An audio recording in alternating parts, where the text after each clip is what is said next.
Hello, welcome to our today's session about the holistic approach to admission. What does that mean? I'd like to welcome with me, we have my colleagues Asil and Melissa, who will introduce themselves. I'm Paula Masad, the English Language and Education Advisor at the U.S. Embassy. Asil? Hi, I am Asil Norgali. I am the Education Advisor. Thanks for joining us today. Melissa? Hi, and I'm Melissa Deschamps. I'm the Regional Educational Advising Coordinator for Education USA in the Middle East. So I'd like to give a very big welcome and thank you to our guest speakers today and for all of you who are joining us.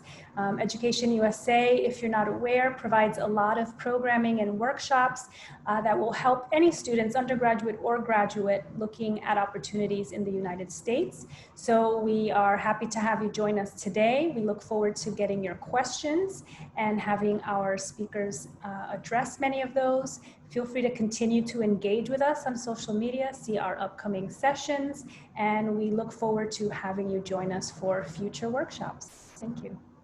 Thank you, Melissa. And now I'd like to welcome our presenters. First, we have Becky Conowitz. She's the Assistant Dean and Director of International Recruitment at Santa Clara University. We also have Marie Berry. She's the Assistant Director of Admissions at Chapman University. And we have Marcela Mejia Martinez, Assistant Vice President of Admissions from Chapman University, and Ed Bustos, Director of International Admissions from Rollins College. And now I'd like to turn it over to, well, before I turn it over to Becky, I just want to remind participants that if you do have questions, please type them in the chat box and we will address those at the end of the session. Thank you. And now Becky, go ahead. Thank you, Paula. Hello, everybody. We're excited to be with you to discuss how our three offices are preparing for sort of this new post-pandemic admission approach that we call holistic admissions. We travel typically together throughout the fall and spring as university reps. So we came together to put on these virtual events because we missed our travel and we miss each other. So you will see that all of us know each other really well and we welcome any questions. We're here to make sure we can serve you as you start to consider your undergraduate admission process in the US. But let me make sure that my colleagues can say a warm welcome to you as well. So again, Becky Conowitz, and I work at Santa Clara University in California. Ed, did you want to say hello?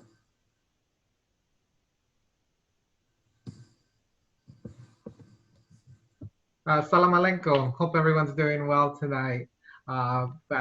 Wherever you are in the Middle East, my name is Ed Bustos, and I'm the Director of International Admission at Rollins College in Winter Park, Florida. Okay, Marcela, you want to say hello? Absolutely. Welcome, everybody. My name is Marcela Mejia Martinez, and I'm the Assistant Vice President of Admission at Chapman University in Orange, California. And then Marie. Good morning. Hi, everyone. My name is Marie, and I'm one of our Associate Directors of Admission at Chapman University in Southern California as well. And I'll be moderating some of your questions in the chat. So feel free to pop them in there and we'll address them as best we can. Great. So as we go to the next slide, I just want to remind everybody this session is really focused for grade 10 and 11, or now you may be in 12th grade, and for counselors who are serving those students. So we're really focusing on what we call the undergraduate experience. So we wanted to, just as part of our sort of expectation setting, we really want to encourage you to use the chat feature while we're presenting, and Marie will answer any questions. We do hope that you will sort of continue to stay in touch with us, reach out to us. Our last slide, you can take a picture of. It has our contact information because we do hope that we can stay in touch. And then we also wanted to let you know that this presentation, you know, it's here to give you some information, give you context, but things are changing all the time. So that's another reason to stay in touch with us, because as we share information today, it may change in the future. So keep that in mind as you follow along with us. So the next slide, I just wanted to introduce our learning objectives so you know what you are going to get out of this presentation, as we mentioned, for the next 40 or so minutes with us.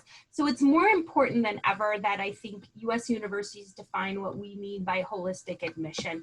So you can stay informed, you can prepare to put together the best application possible. We're going to spend some time discussing the values of institutions because we're really seeing with the changing landscape that rankings and how universities are going to be ranked is also going to change. So this idea of fit and really focusing on your ability to find a best match is going to be more important than ever before. And so we want to take some time to make sure we share that and you understand how to apply that in your search for a US university.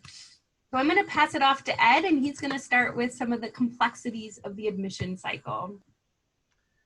So yes, like I love my little meme at first. Can you see it? Change is coming, and we all know it's coming and it's here. Absolutely. And I think all of us, our three institutions, we're getting ready to start the semester. Maybe we know we had a plan on how we were going to start, and now things kind of are changing. And it's a very fluid situation right now. So one of the things we tell students and families is like, you have to be patient with us as well, and be flexible as well, because we might say something like this presentation, we're doing it today. We know it's going to be on Facebook as well soon, but maybe some of the things that we've said might change when you start watching Facebook, you know? So it's going to be very interesting about that. But like how trends to be mindful is your campus visits. I mean, maybe some of you had the opportunity to come visit our campuses in person, and which we love hosting visits because I think that's one of the best ways you can do it. But a lot of the things have switched virtually as well. But like right now, for example, at Rollins, we are hosting visits, but we're very, very, very socially distanced and things like that, limiting the number of families. And then also how we visit your schools. I think a lot of us, probably the three of us, the three schools here, we're probably not going to be able to go visit you in the Middle East like we've done in the past. So that's going to be very sad. So we're going to have to change how we're doing our own visits to see you in person and meet you and your family and your counselors. Deadlines, the shifts of deadlines, I think they're going to constantly be changing. We're probably going to set a deadline, but I think a lot of us at schools are going to be extremely flexible. You know, we're going to, and that's the key. I think a lot of schools were understanding that word flexibility, which I think in the US, we've kind of been, a lot of them always been kind of flexible. And sometimes we do have to have some hard deadlines, but the deadlines are probably shifting a little bit here and there. And I think all of us will kind of be talking about each one of our things going on, and Marie will probably help us with that. Application fees, are there going to be application fees? Maybe they're not, maybe they are. Test optional, that's a huge one this upcoming year because a lot of schools have decided to go test optional for the upcoming year, maybe the following year. For example, at Rollins, we've been test optional since 2008, so that's nothing to change. Becky kind of mentioned this when she started her intro about the ranking. You know, a lot of schools and a lot of students look at rankings to make decisions, and hopefully the three of us, we don't believe in rankings. Obviously, we are ranked in different things here and there, and Education USA hopefully is also saying you should not make the decision based on rankings. It should be about shifts. But that's all going to be interesting how the new rankings come out, because a lot of individuals or a lot of schools won't be reporting their test scores and things like that. Financial aid, how is that going to impact with everything that's going on right now as well? Is how our scholarships going to be? A lot of merit scholarships are based on grades and test scores, but now a lot of people aren't taking test scores. And I guess the last thing, the deferrals. Like maybe we have some students that are watching us right now that are planning to go to the US, but now they're thinking like, well, I don't know, maybe I'll defer and things like that. So can you see it? Change is coming. And I'll pass it on to my next colleague. So it's true. I think that some of the things that have definitely come about with COVID is the amplification of the things that we do really well as institutions. And as you take a look at some of our websites, unlike in Florida, in California, the majority of the schools are not open to visitors. And we are still making sure that we're handling our communities in a little bit different way. And that's something that's very different in the United States than in other countries, is that each state and sometimes each region of where a state comes from, those are called the counties, they're making decisions for the schools, or schools are giving that choice. And I think it's something for us to really take a look at and see how each institution is handling these challenges. Take a look and see how the institutions took care of their kids in the spring. All of our institutions, which are so dedicated to international students, allowed students to stay on campus if that was something that was important. In fact, we at Chapman still have a number of students that have stayed with us all summer long because students who weren't able to travel back home. How did they take care of their faculty and staff? And more importantly, you can read on a lot of the reports, how are they planning to open for the fall? What is it that we've invested as institutions to making sure that we can return safely in the fall, or giving lots of choice in terms of, for students that can't travel to the United States, is there enough being offered in a remote stay, and what are the activities and the different things that are being done to really build community? Our institutions are all considered medium to small size schools, and that sense of community is something that is so important. So how are we taking care of our faculty, our staff, but more importantly, how are we taking care of our students and really building that strength in community? And that's something that I think you could definitely, in doing your research, you're going to see the important threads and the important things that each institution kind of brings. And again, what I said, in this pandemic, I think that what we're good at has definitely been amplified. Many of our three institutions are very much dedicated not only to the international education and a global community, but we're very much ingrained in giving back to our local communities. So if you take a look and see what our faculty and our students have done during this time, everything from creating PPE and doing research and really building into bettering our own communities, the different type of students that have built opportunities to deliver food to those that are needy. You can see these stories throughout all of our schools as you're doing your research. And if those are things that really resonate with you, perhaps you can go back to what Becky was talking about in terms of that idea of fit. So those are all things that I think are important. Becky, I believe you're next. Thank you, Marcella. So as we were talking about getting to know the communities, especially during this pandemic, and how they're both preparing and reacting to different safety, security measures, but also this idea of carrying on their values. And I think that is part of your role in searching for universities to look at that. And so why is college admissions a puzzle instead of a game? Is just that. You need to put together the pieces that are important for you to find your best fit. If it was a game and it's just about winning, then I think you will in the end not win, because you're not going to find the university that is meant for you. Part of this puzzle is also taking time to reflect on what is important to you. So in the review process, we really aim, as Marcella had mentioned, we are 3 small to medium-sized universities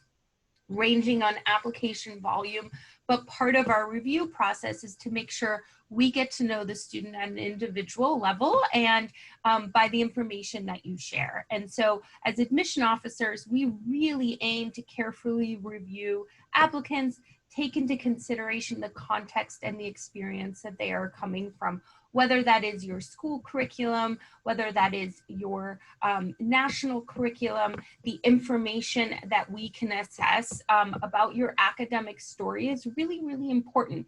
It's about understanding how you took advantage of the learning environment.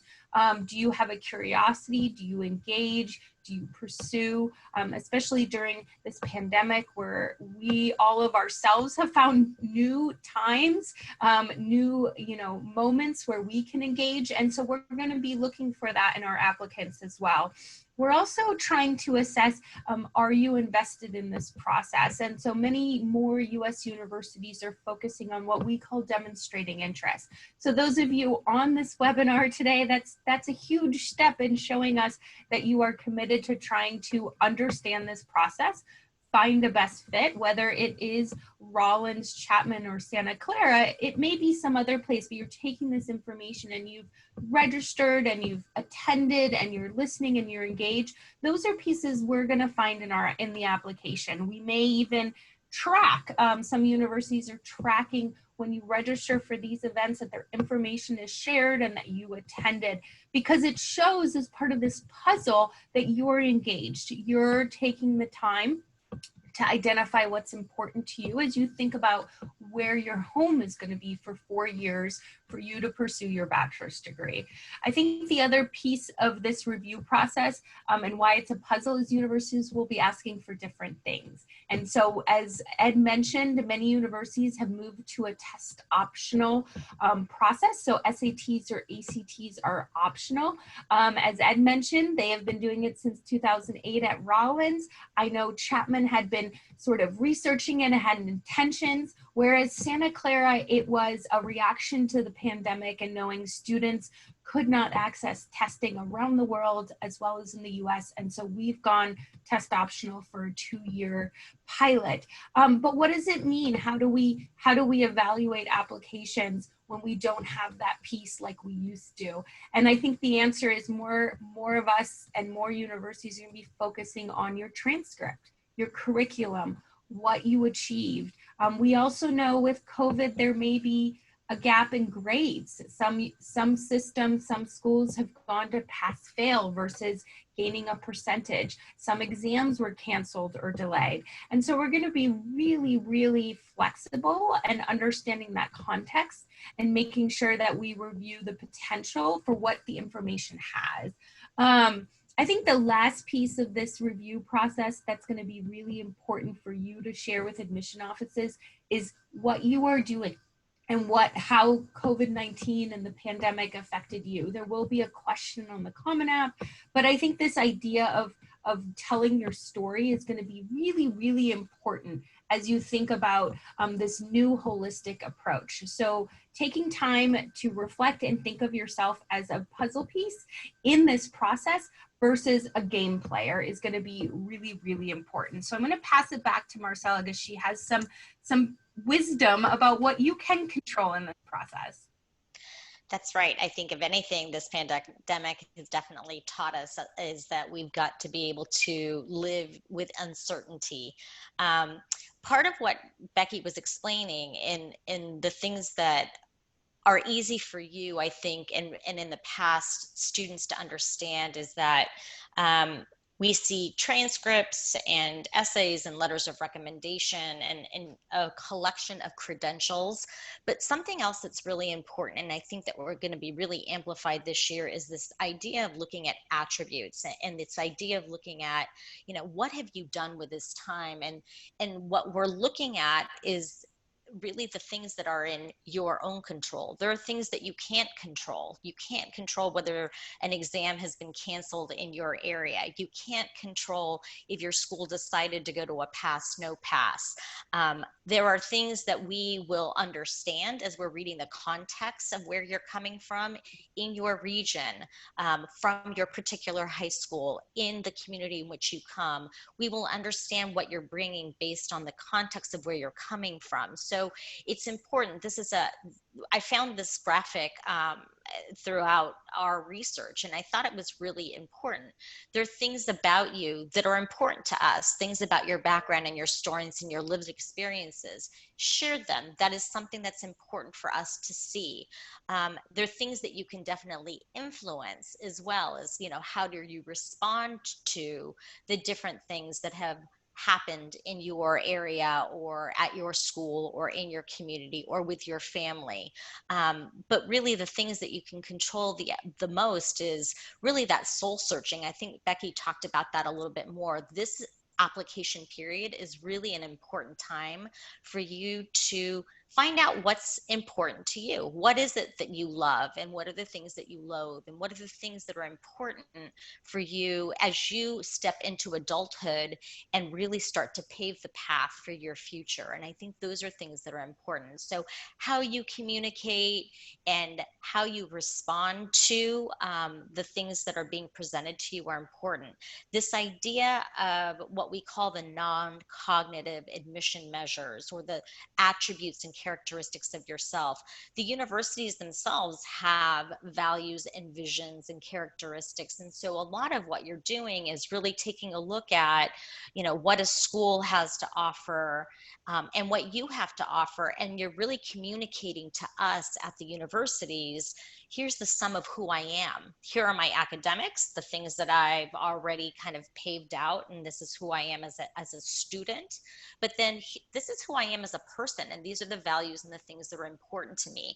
That's part of this holistic review, the idea that we really are taking a look at the sum of the whole person of who you are. And I think that's something that's important.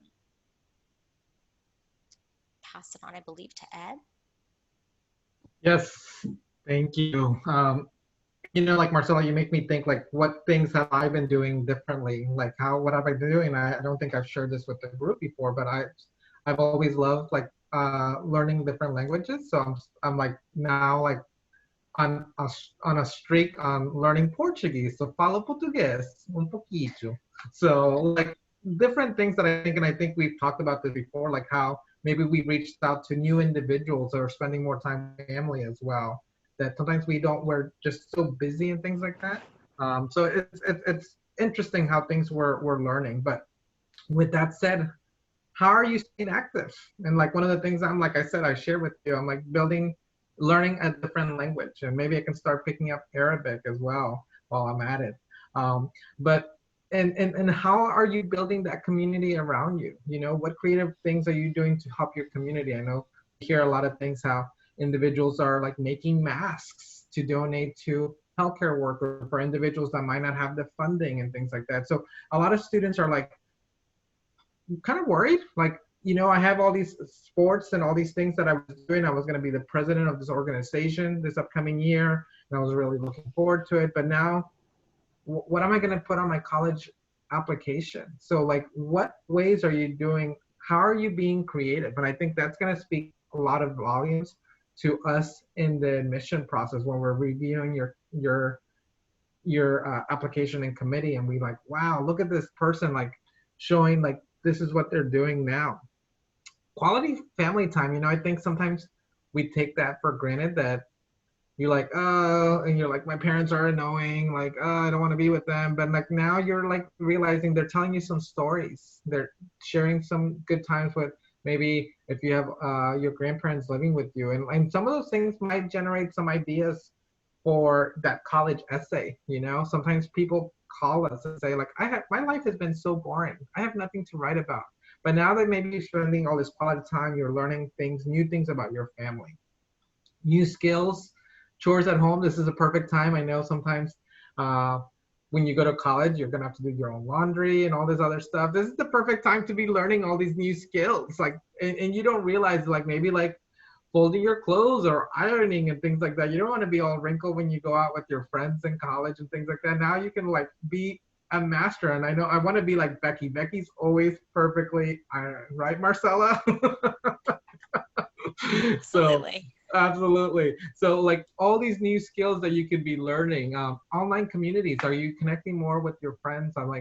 I know like your generation loves the phone and WhatsApp and all these other things, but are you connecting? Are you making new connections?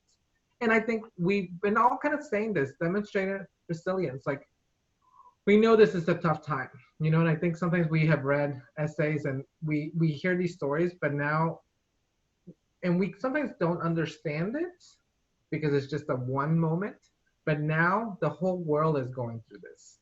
So like, how are you going to stand out? How are you demonstrating that resilience? So I think that's going to be very important for us to know.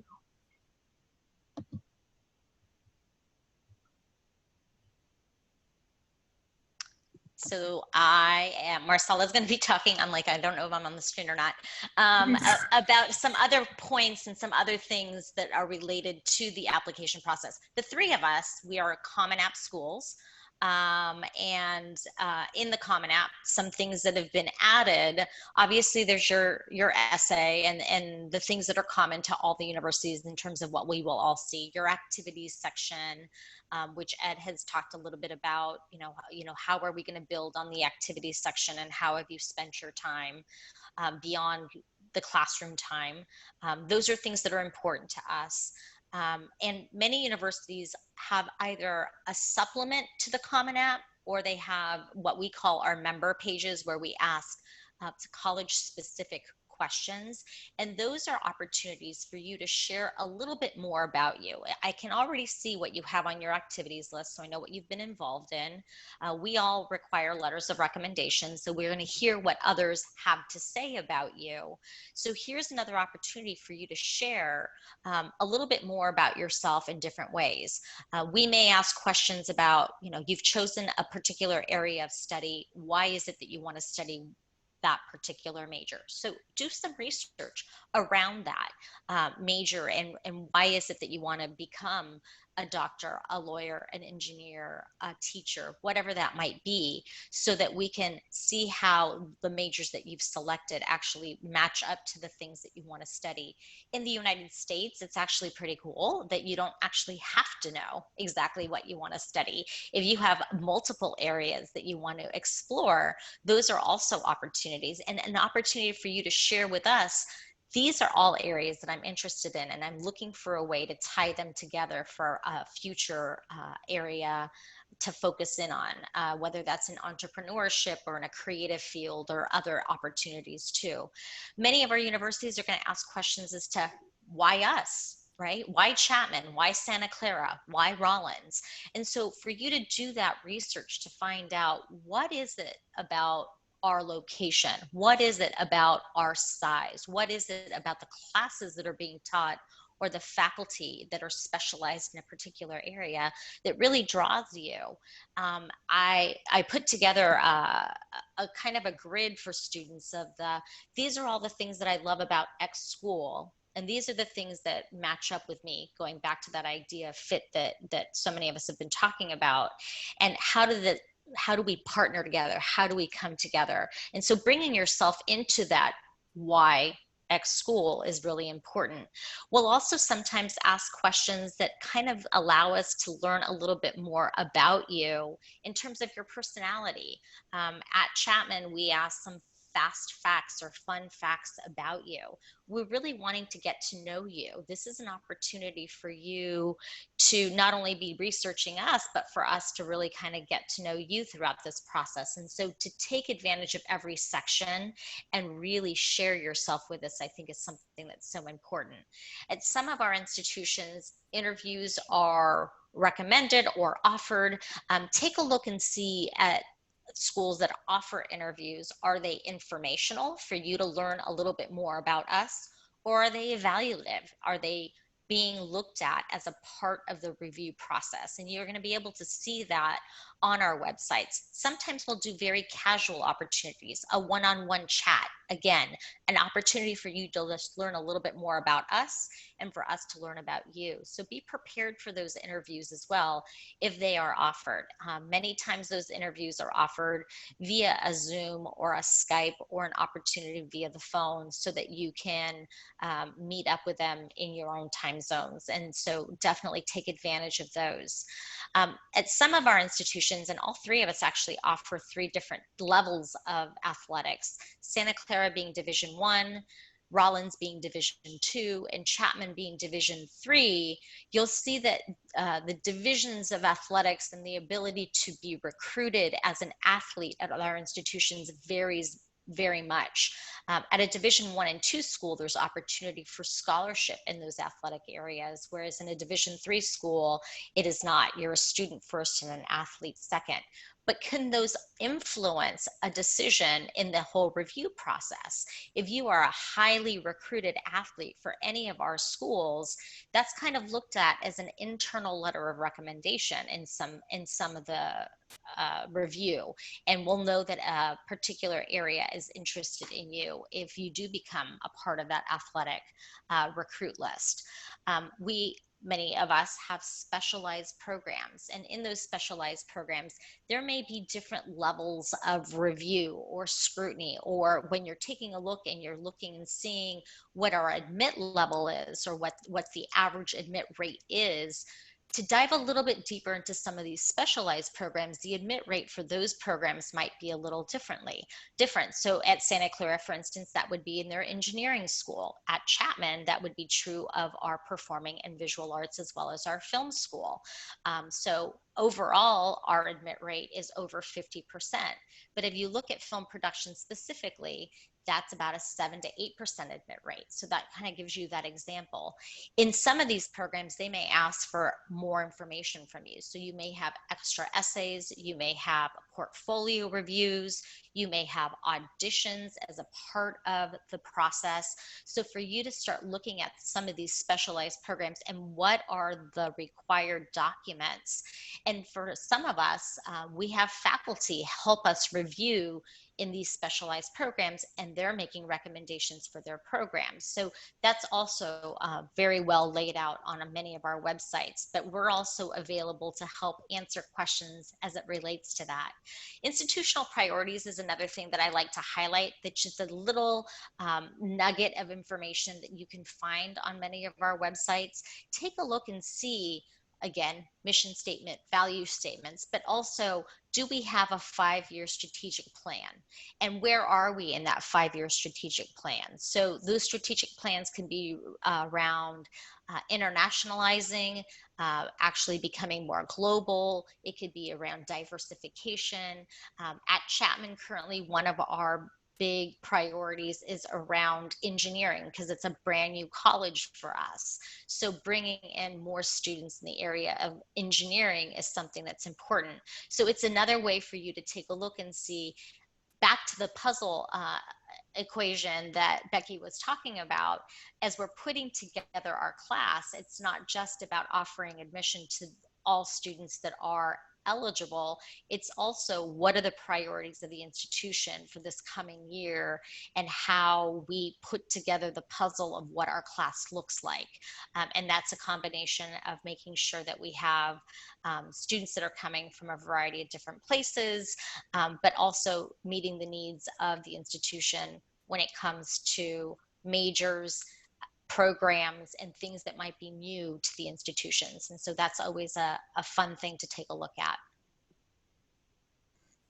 Great, thanks, Marcella. So we're gonna transition into telling you a little bit about each of our institutions. So you'll get about 3 minutes about Santa Clara, Rollins, and Chapman. And maybe in those 3 minutes, you'll glean on these sort of institutional priorities. And so there is an advantage to sticking with us if you decide one of these institutions is of interest to you. So Santa Clara University is located in the Silicon Valley. So we're about 45 minutes from San Francisco. We are a Jesuit Catholic institution. About 50% of our students identify as Catholic. They come from over 30 countries and 48 states. This incoming class is 7% international. So we have students represented from all over the world. Unfortunately, nobody from Qatar, so you have that advantage. That would be an institutional priority to have more representation, which is why I'm excited to be here presenting to you all. So definitely check that box as a benefit in your application that you represent your country. We also, you know, as you start to think about these statistics that are on your screen, things like weather, California and Florida have that in common with Qatar. I don't think we're quite as hot as you are right now, but we definitely have sunshine, blue skies, and warm weather. Our 5,500 students at the undergraduate level study in 3 colleges. So they study in the School of Engineering, the Levy School of Business, and the College of Arts and Sciences. As Marcella mentioned, School of Engineering is more selective. We're excited. We have a new minor in construction management in our civil engineering. So we are a school as deep rooted in Jesuit values that are over 500 years old. As Catholic teachings, we are not sort of stuck, and we have the benefit of being in Silicon Valley, where we are constantly pushed to be innovative, and our faculty are engaged. And so therefore a new minor like construction management a few years ago, we had a new minor in aeronautical engineering. And so you can see that progression and that movement to keep up with where students' interests are, but also where society's needs are. The average class size, I think, is really, really important as you think about your learning style.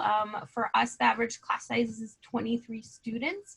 But, you know, I think as you think about where you want to study and who you want to study with, what's best is to join one of our information sessions, to meet one of our students, or follow us on our YouTube channel, TikTok, Instagram, Snap, because you'll get those insiders to being a student at Santa Clara. You'll hear how they talk about faculty. You'll hear what they mean by a small class and how they've had opportunities offered to them in research or in internships. So I really, instead of hearing it from me, I think we've now in this virtual environment and always really let our students speak about their experience directly. So I encourage you to follow and use those means to get to know us.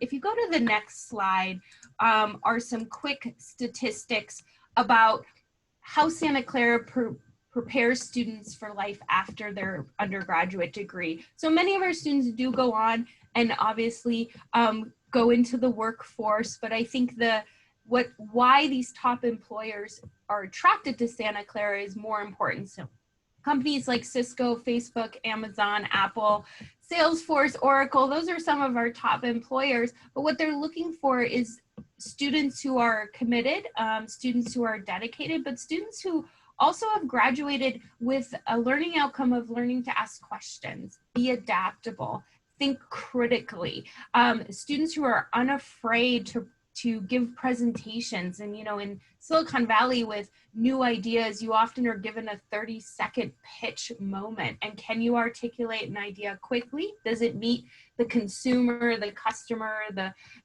those in the audience's needs? And have you identified that? But more importantly, I think what sets Santa Clara apart in the Silicon Valley and in the world of employment is that our students graduate with this set of values of caring about the world around them, caring about humanity, caring about the environment. They really are trying to be change agents.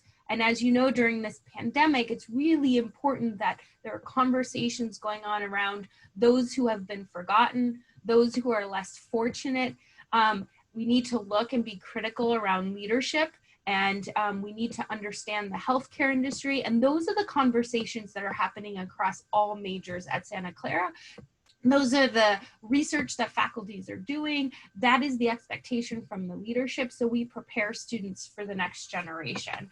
So if you go to the next slide, we'll talk a little bit about the admission profile. I think for Santa Clara, two things are most important as you look at these sort of averages. One is a reminder that we're going test optional. And so really those grades, as we put it in a US-centric model, which is the GPA unweighted 4.0, really what those numbers should tell you is we're looking for students who have achieved well in the courses they've taken. They have earned top grades. They are students who have engaged and met the requirements to earn those high grades.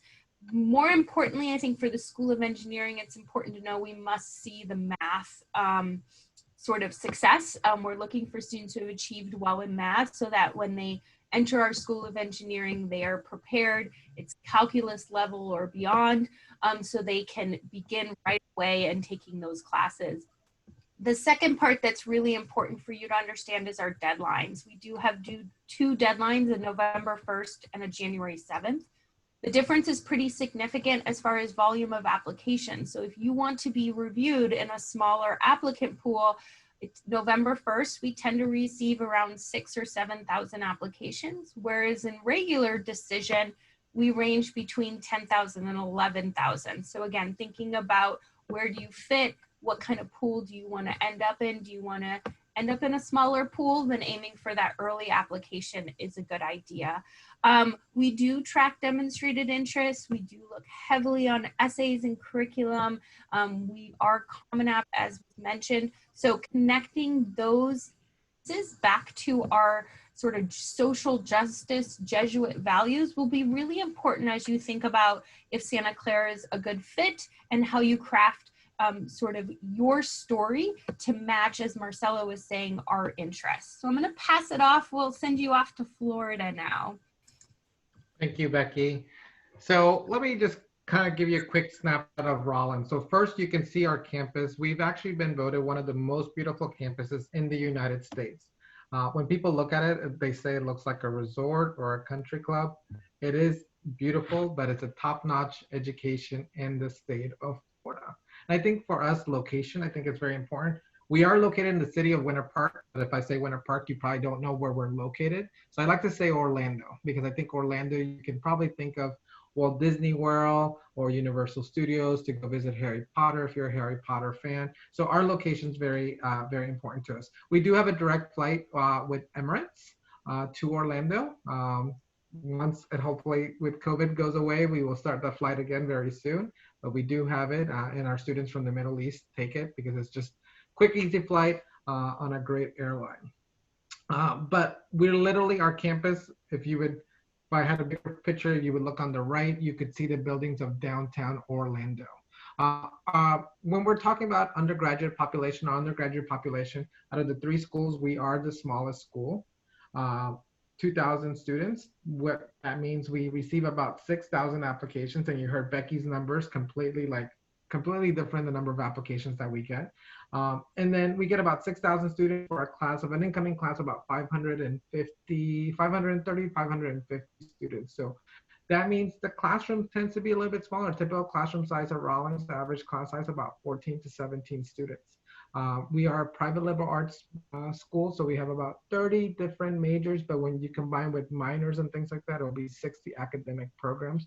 I do have the website there, so you can go check us out. And I think something to keep in mind is weather. Our weather, students from the Middle East love it because it's still warm enough, but it's not hot like you would have, especially now during the summer months that you have back home currently experiencing. Wanted to share some of the statistics. People sometimes wonder, like, what do our students do after they graduate? So that just gives you an example that 81% of our graduates and 88% of our graduates who participate in internship are engaged in the workforce in graduate school or volunteer service. So we have a career life planning office. They will help you with all those skills, the interview, the resume building, and prepare you to land one of these internships or jobs after you graduate or look into graduate school. So that's something to keep in mind, because sometimes, and even individuals that are looking to do research, they're like, oh, you're a private liberal arts, you don't do research. We have a collaborative research program that you can get published in a journal, presented at national or international conferences. So we're preparing our students definitely for the 21st century. When it comes to the admission profile, just very quickly so you can see, here, when got too excited, an holistic approach. So when we look at your GPA and your grades, and don't worry about converting anything. If you're using a national curriculum, we will convert it into the US system. But our average mid 50% GPA is about a 3.4. That means 25% of our students a little bit higher, 25% of our students a little bit lower. Standardized test scores, I gave you the range there, but we have been test optional, so you could do that. The essay, we kind of talked about it a little bit, but it's a chance for us to get to know you better, your involvement, your letter of recommendation. So that's what we're looking at when it comes to the admission process. The deadlines you can look up, but we do have early decision. We do have 2 rounds and regular decision as well. And the last thing, I think money also helps, because we know education can be expensive in the United States, but just wanted to let you know, 85% of our students receive some form of financial aid. Our academic scholarships will range anywhere from $10,000 up to $30,000. We actually even have some full ride scholarships as well, and those qualify for both domestic students and international students as well. But one of the things that also I'm proud of is that our international student population is about 10%, but we're also one of those institutions that also provides need-based aid for international students. I wish I had more money, but it's limited, but we do have it. And now I'll send you back to California. Excellent, thank you. So again, Chapman University in the city of Orange, which for us, one of the things that we talk so much about is this idea of location. And when you look and you start doing your research, those are things that we all talk about: location, size, and obviously the academic opportunities. We're in this perfect location, which is literally in the middle of Los Angeles and San Diego, 1 hour south of Los Angeles and an hour north of San Diego. And I always joke that we're the second happiest place on earth, only being 10 minutes away from Disneyland. So that's definitely something that is important to our students, not only because of the opportunities that California brings for a healthy and balanced lifestyle and the diversity of the communities around us, but also for the opportunities in terms of being on that Pacific Rim with multinational companies and the entertainment industry and a booming entrepreneurial industry right in our backyard. So those are all things that we definitely take advantage of. It's interesting because over the years, Chapman has grown quite a bit, and students don't think, and counselors actually don't think of Chapman as being such a big institution, but we really are the third largest private university in California, with just over 7,600 undergraduate students and a little over 2,000 graduate students as well, with our Rinker Health Science campus and our law school and a variety of professional programs for students. This idea of really becoming a national and an international institution is also something that's so important. So bringing students from all over the United States and over 80 different countries being represented in our student body is so important. And the reasons why this is important to not only Chapman, but the different institutions that are here presenting today is because of our size and the ability for you to really get to know the students in your residence halls, in the classrooms, the idea of dialogue and really becoming original thinkers, but really sharing those lived experiences with one another. So when you're talking about business or you're talking about research, you're going to have an opportunity to really learn from one another. And we really feel that that dialogue and that global communication is something that's so important. Next slide. So just to kind of give you a little bit of our admission profile as well, for first year students, we received a little over 14,000 applications. We also have a November 1 early action or early decision deadline where for us at Chapman, it's a little different than in Santa Clara. About half of the applications come in that early period, and the other half come in during our regular admission cycle.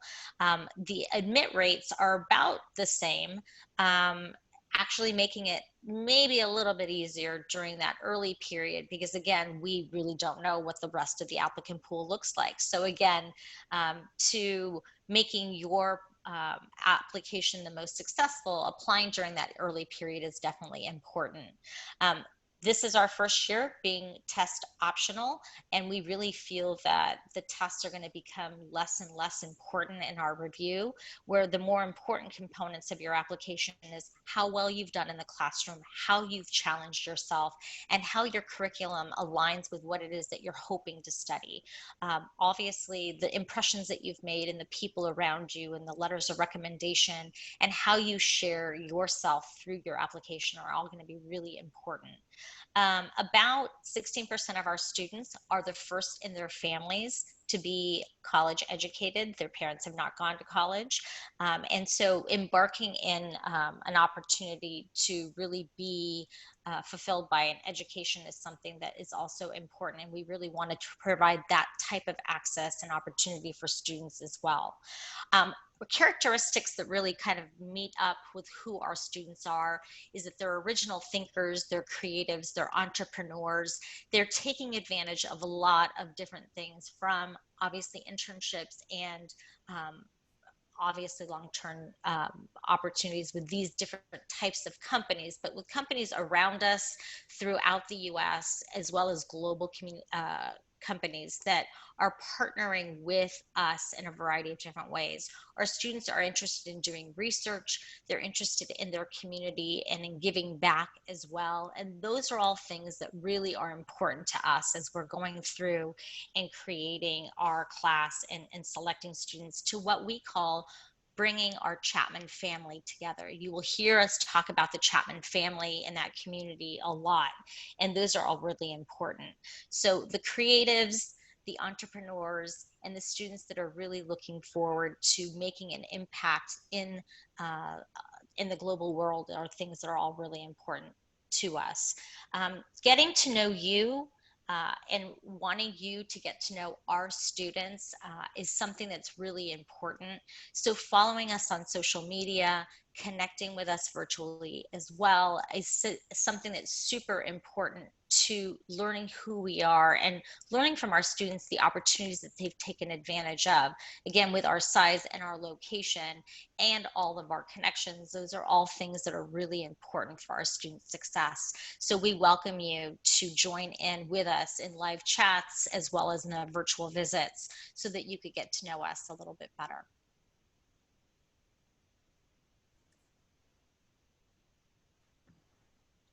All right. Well, thank you all for sharing so much information. I know it's a lot to take in, and it's, there's so much about holistic admission and then so much about each of our institutions as well. So I want to jump to just a couple of questions. If you've not submitted anything from the chat, feel free to do so now. I can push them over to our presenters. But from some of the questions that you all had as you were filling out information to register for this session, do we want to talk a little bit about the percentage of students that are international that are in your admitted classes or in your applicant pool, that you can talk a little bit more specifics in those statistics?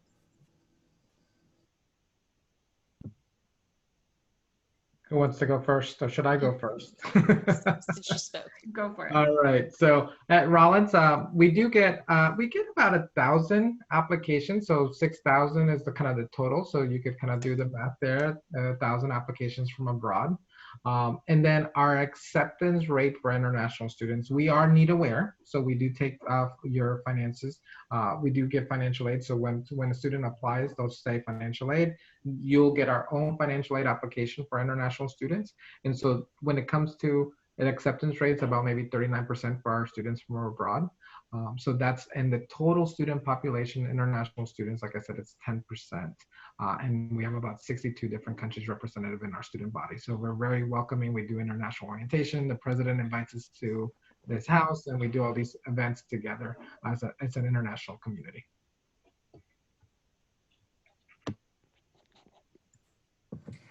For Santa Clara, I can share that our strategic initiative to recruit international students started about 6 years ago. So we've been on a steady increase, a really thoughtful, strategic, as part of the conversation for the campus community is to ensure that we can embrace, support, and offer resources to our international students. So that has been a 6-year process, and we are continuing to do that. So right now, we are seeing about 8% of our applications coming from around the world.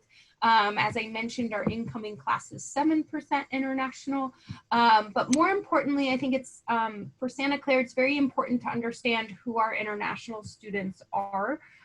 We have the traditional student who is coming from their home country requesting a student visa that we support for their 4 years or their extensions for OPT to stay 1 or 3 years. So that is the traditional. We also have quite a few students whose home is in the United States and they're under their parents' visas. Companies, as you can appreciate in Silicon Valley, are very global in their nature. All the universities around the US host really engaging faculty and their students study under those visas. So we have a pretty significant population who don't need to switch to an F1 visa, and that's okay too, and they come from different countries and different communities, but their high school education was in the US. And then the third population that we've seen really grow, and we're up to about 3% every year of our incoming class, is what we call third culture global nomads. So they are American passport holders by passport, but their education, their life experience has been outside of the US. So our international student population incorporates all those sort of identities, and like Ed and like Chapman, we're supporting both during and the pandemic, but also outside the pandemic with making sure housing and orientation and programming and support for all those different identities is met. And at Chapman, much like what Becky described, we also have those three populations very prevalent in our student body. We're about 5 or 6% international when adding our students that are what we call the US abroad, or those global nomads, as Becky put it. We're closer to 7% of our student population. Another group that wasn't mentioned that's actually quite common, especially for our students coming from the Middle East. Some students will come to the United States and start at the community college and build community here in Orange County. It's actually quite common for many students to start at our backyard schools at Saddleback and at Irvine Valley College, and then transfer to Chapman after completing 1 or 2 years of work in our backyard. And so we are very transfer friendly. And so it is another way that we are definitely attracting students to our campus in a variety of different fields.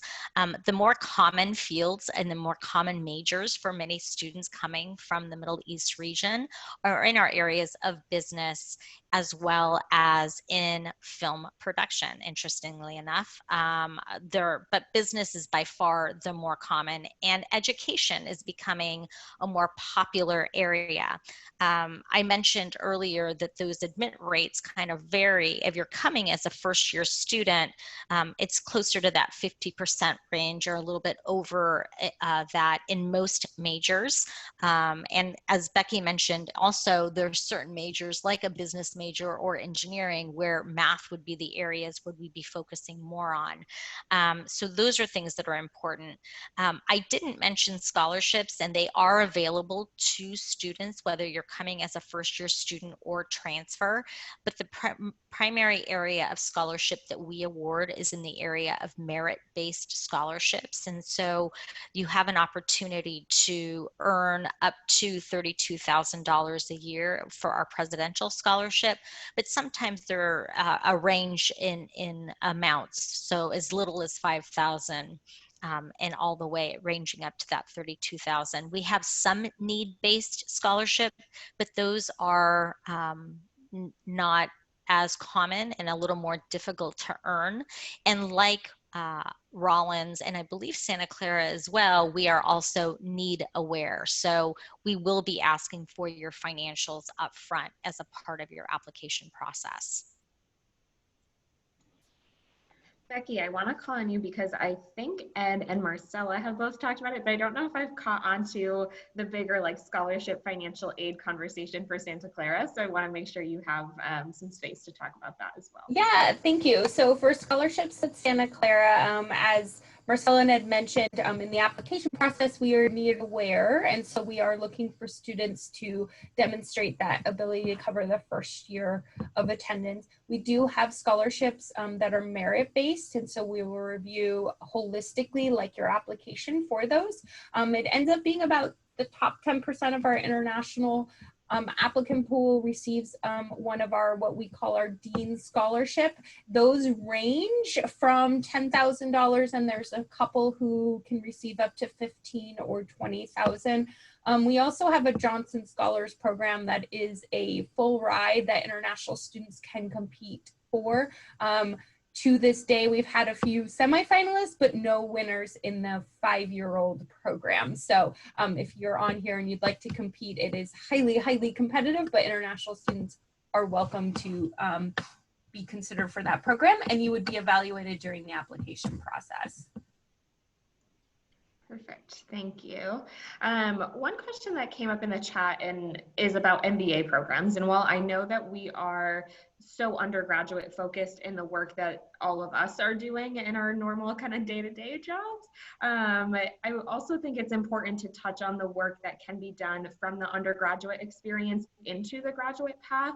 Obviously, I know all of us have graduate opportunities at our institutions, but do each of you want to take a minute to talk about any specialized programs that are in that like 4+1 or 3+2 type environments for students to join in on?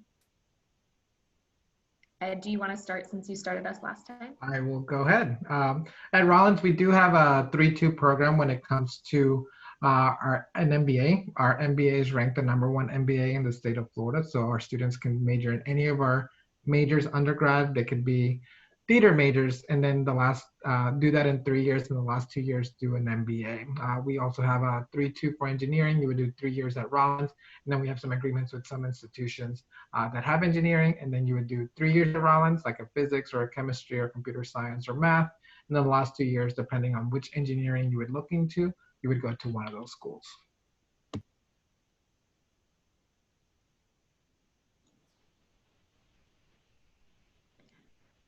At Chapman, we also have a 4+1 for our MBA program, but we have also a variety of other +1 type opportunities for students to continue their studies. At the MBA level, we have a full-time MBA. We have combo MBAs with our film school and our law school. So there's a lot of opportunities for students to continue into that professional education, and students could definitely do a variety of different things around an MBA. At the master's program, there's also programs in accounting, a new master's program in real estate, and there is a third in, I believe it's finance, and I apologize that I'm stuck, but I am focused primarily on undergraduate. So definitely some opportunities for you to explore there.